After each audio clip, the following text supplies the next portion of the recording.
Hey, good morning, everyone. How's it going? Coach Danny Alvarez here, Alvarez Jiu-Jitsu in Austin, Texas. It's Monday morning. Out with my man, Mr. Samurai here, on some walks. I've been busy the last couple of days coaching my team at competition. So I know he's been waiting for me to come home and take him for a little stroll. And just kind of out reflecting a little bit. Just wanted to reflect over the last couple of days of competition. Had a great weekend. Our team, lead BJJ that we're a part of, took first place in the gi and no gi division.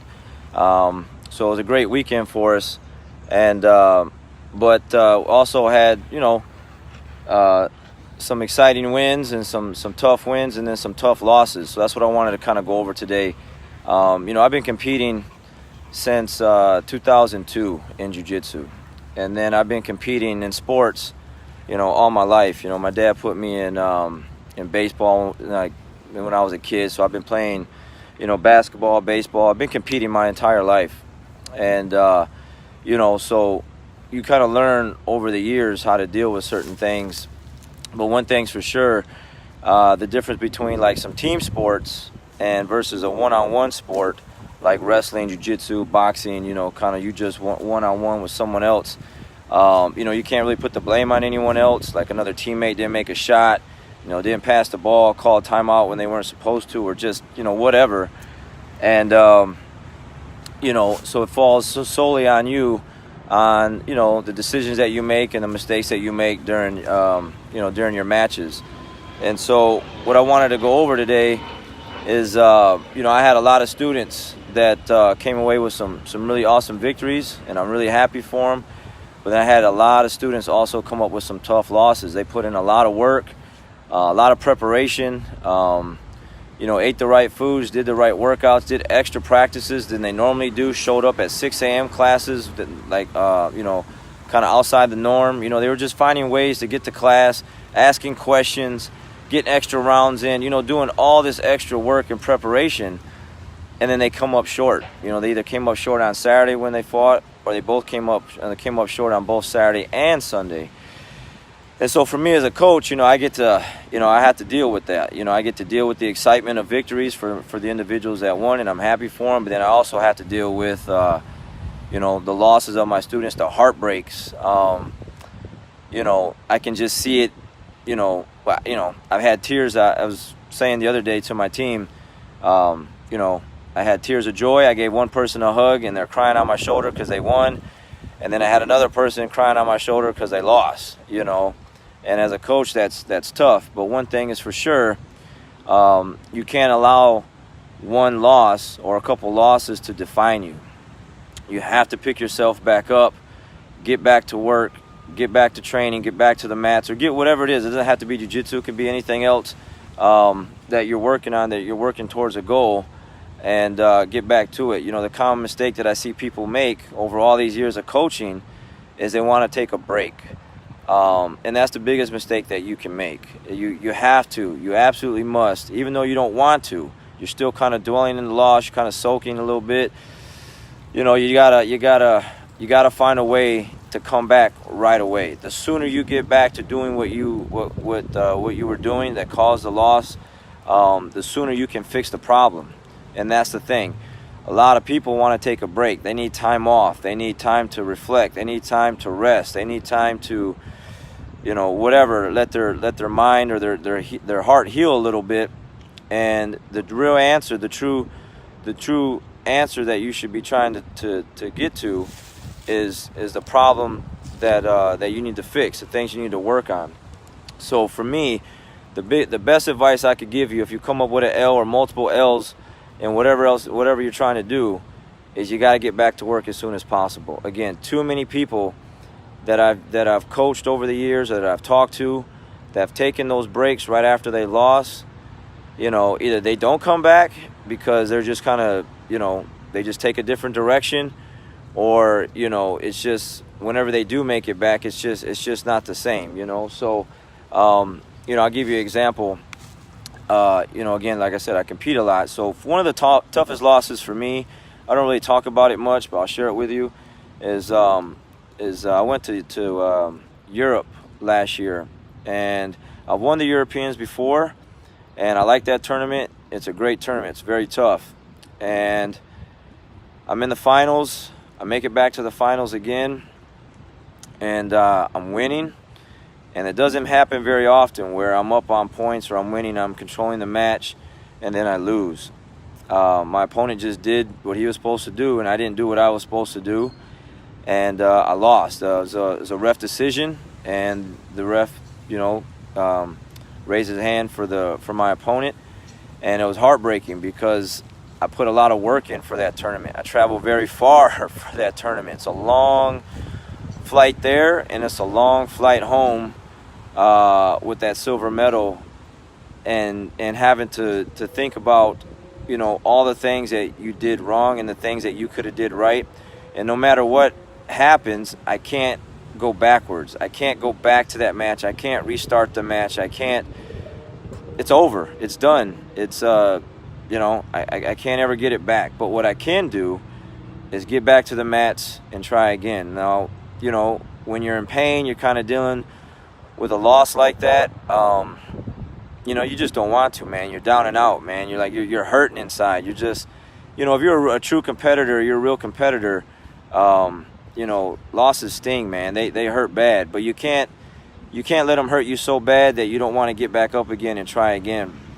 And that loss, when I came back, I was looking for the next tournament to compete in. And what it did is it fueled me. I think I might have talked about this before. It fueled me to go after the number one ranking for my belt rank and my age group last year. And I think maybe if I would have won that tournament, I think maybe because I achieved the goal that I wanted to achieve, I probably would have laid up a little bit. I probably would have took a break. But because I lost and I had so much just whatever inside of me to try again, it just fueled me to just keep going. And I honestly think that if I won the Europeans last year, I would not have won or took the number one ranking in the world last year, and then had the ceremony in Vegas and that whole thing. I honestly think I just would have took a little break, and that break I took would have allowed me to not score enough points that I needed to get the number one ranking. But because I lost, it just pushed me to another level to keep trying and get back out there again. And what it did was it took me it helped me achieve another goal, a different goal of mine. So you got to kind of look at it that way. These losses are there for a reason. It's just not your time yet, or it's just your opponent's day. And if you keep working, it'll happen for you. But one thing's for sure: whatever goal you set forth and you're going after, it will not happen if you quit and don't come back. If you just throw in the towel and say, man, that's it, this isn't for me, I'm not cut out for this, I'm not good enough, I did everything I could, and the proof is there, and I didn't win. It's just not that. What it is you needed that loss to fuel you for the next one, for the next thing you got coming up.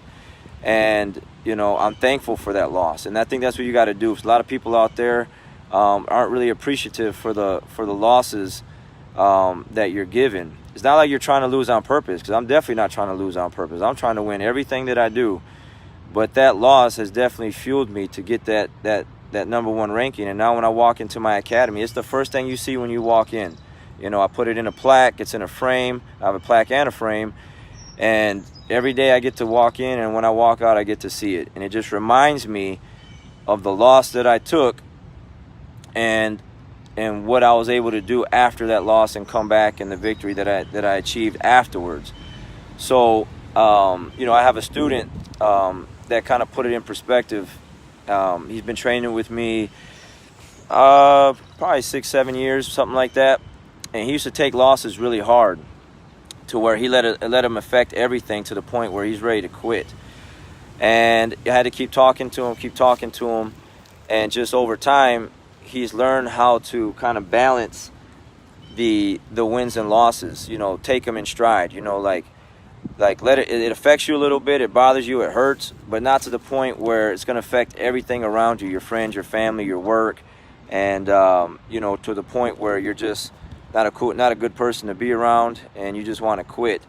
And this individual actually was winning a couple matches this past weekend and lost, but his attitude is way better than it was before. Like he's actually helping other people with their losses because he understands the process that it takes and what you need to go through in order to win. And that's one thing about our team that I'm very proud of, is that there's so many team members, teammates that we have that are there for each other right now, for the ones that are down. They're picking the ones that are down, they're picking them back up. And for those that are watching or those that catch this, man, I appreciate that so much, because it's hard for me to be the one that does all that kind of work, because, oh, well, I'm the coach and you're supposed to say those things.